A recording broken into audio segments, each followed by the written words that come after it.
يا أيها الذين آمنوا كتب عليكم الصيام كما كتب على الذين من قبلكم لعلكم تتقون أياما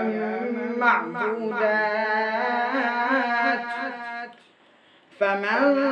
كان منكم مريضا أو على سفر فعدة من أيام أخر وعلى الذين يطيقونه فدية طعام مسكين فمن تطوع خيرا فهو خير له وأن تصوموا خير لكم إن كنتم تعلمون شهر رمضان الذي أنزل فيه القرآن هدى للناس وبينات من الهدى والفرقان فمن شهد منكم الشهر فليصم ومن كان مريضا أو على سفر فعدة من أيام أخر يريد الله بكم اليسر ولا يريد بكم العسر ولتكملوا العدة ولتكبروا الله على ما هداكم ولعلكم تشكرون وإذا سألك عبادي عني فإني قريب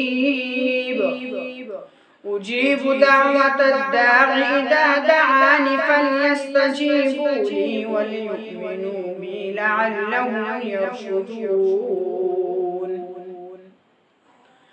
أحل لكم ليلة الصيام الرفث إلى نسائكم هن لباس لكم وأنتم لباس لهن علم الله أنكم كنتم تختانون أنفسكم فتاب عليكم وعفى عنكم فالآن باشروهن وابتغوا ما كتب الله لكم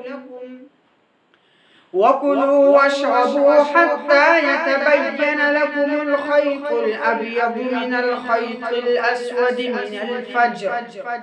ثم أتموا الصيام إلى الليل ولا تباشروهن وأنتم عاكفون في المساجد تلك حدود الله فلا تقربوها كذلك يبين الله آياته للناس لعلهم يتقون ولا تأكلوا أموالكم بينكم بالباطل وتدلوا بها إلى الحكام لتأكلوا فريقا من أموال الناس بالإثم وأنتم تعلمون